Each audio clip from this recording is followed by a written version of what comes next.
Oke, daerah terpencil, hutan, bukan hutan sih, kebon, ditanami pepaya. Kalau Anda ke hutan, di sini nggak sepi loh. Memang saya sendirian di sini, tapi kagak sepi. Yakin deh, di sini nggak sepi. Ada suara burung, ada suara jangkrik, ada suara macem-macem. So, oke. Bunga apa ini? Oke, fokus, fokus, fokus. Oke.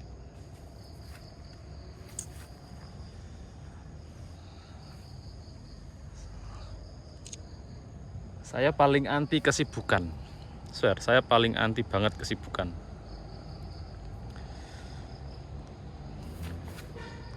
Oke, take a look.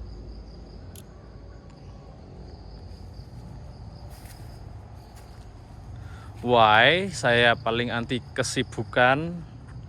Karena saya nggak mau. Banyak orang yang ingin sukses ya, semuanya juga ingin, Pak. Cuman terkadang kalau kita tanya, apa sih itu sukses? Sekarang saja saya masih bingung itu, apa itu sukses. Apa itu sukses? Apakah kalau Anda di desa, ya, Anda kredit mobil itu wae wis dianggap sukses sebagai anak muda. Anda umur 20-an, Anda punya mobil gitu, nggak tahu kredit apa cash, sudah dianggap sukses.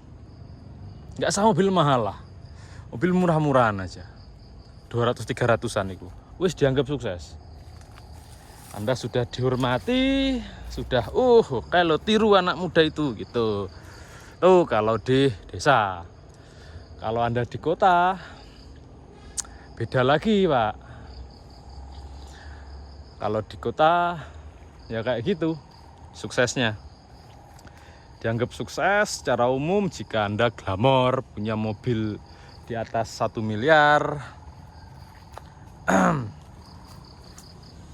punya apartemen, sosial medianya penuh dengan foto-foto Anda yang pakai jas. Oke, banyak nyamuk di sini. Lihat. Oke.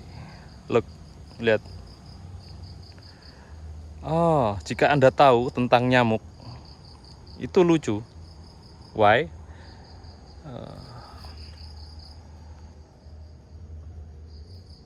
Jika Anda tahu tentang nyamuk, itu lucu, Pak. Jika Anda menolak atau membenci nyamuk yang menggigit Anda, akan ada akan ada benjolan di situ. Cuman ketika digigit nyamuk, Anda perhatikan nyamuk itu nyedot darah, izinkan dia mengambil darah Anda. Lucunya nggak ada benjolan, nggak gatal lagi. Jika Anda benar-benar menerima apapun, nggak benjol. Nggak percaya? Coba ya. Beda ceritanya kalau Anda membenci nyamuk. Oke, dari mana tadi? Oke, sukses. Apa itu sukses? Saya nggak tahu. Tergantung di mana menempatkannya. Cuman terkadang mengejar label kesuksesan itu capek sendiri, Pak.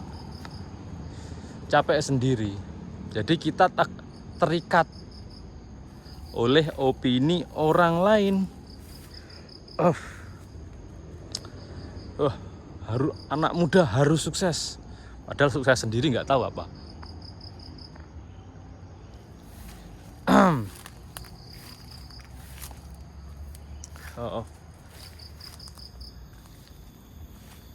Jadi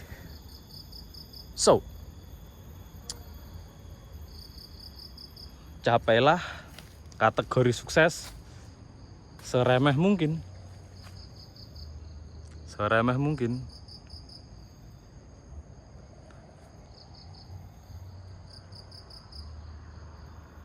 Pak Adi Gunawan, tahu ya Pak Adi Gunawan? Waktu sesi private-nya nih. Definisi sukses untuk Anda? Waktu itu Pak Adi ngomong bahasa Jawa gitu. Apa tuh Gus? Apa iku sukses, Mas? Lek aku sukses iku ngopi sok. Ngopi rono, ngopi rene, santai-santai iku sukses. Tuh. Jadi sukses itu nggak perlu ruwet-ruwet sih. Bob Sadino ketika ditanya apa itu sukses juga bingung, mbah apa itu sukses, Pak.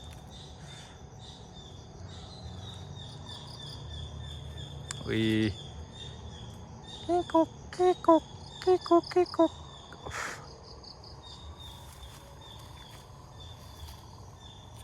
Oh, kemana nih saya tadi?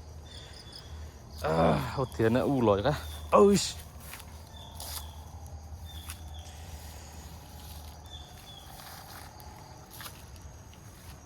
Oke.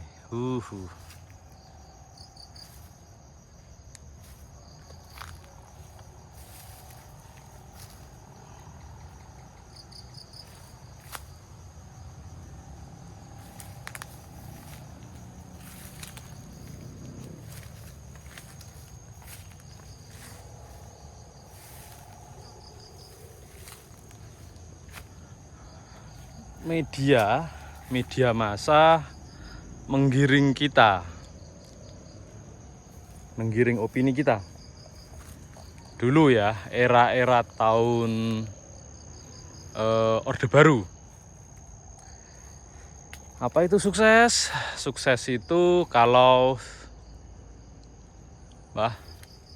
jadi pegawai negeri, bla bla bla. Wah, kayak priai itu ya. Tuh, era Orde Baru. Itu terlihat dari orang-orang yang terlahir pada zaman Orde Baru rata-rata jadi guru, jadi dokter gitu, Orde Baru. Jadi kalau orang tua Anda itu baby boomer Orde Baru, itulah yang mereka katakan ke Anda. Sekolah yang tinggi, lulus nilai bagus, nanti pekerjaan akan mendatangi Anda. Tuh. Seperti kata-kata Robert Kiyosaki itu ya.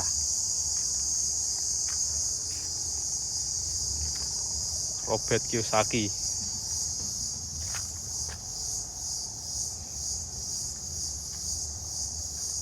Padahal pada realitanya nggak seperti itu.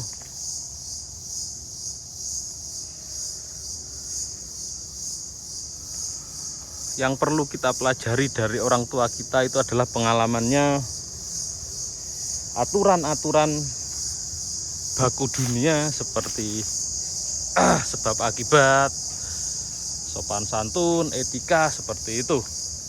Tapi untuk masa depan, terkadang yang lebih tahu adalah generasi muda. Nah, ini repotnya para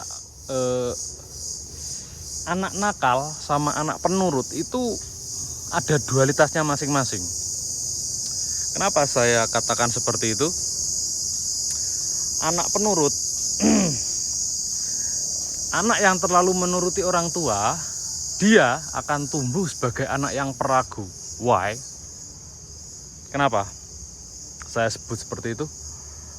Karena anak yang dari kecil selalu nurut, untuk mengambil suatu keputusan dia harus konfirmasi dulu ke orang tua.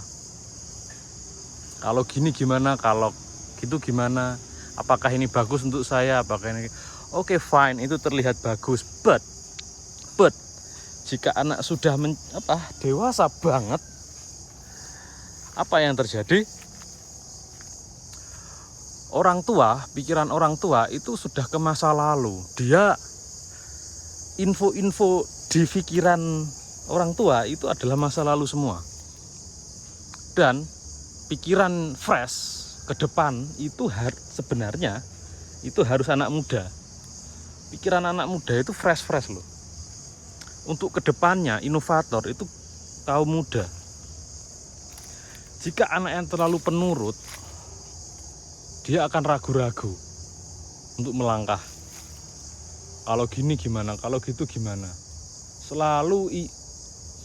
Selalu meminta konfirmasi orang tua yang terkadang pemikirannya sudah kolot. Nah, itu terjadi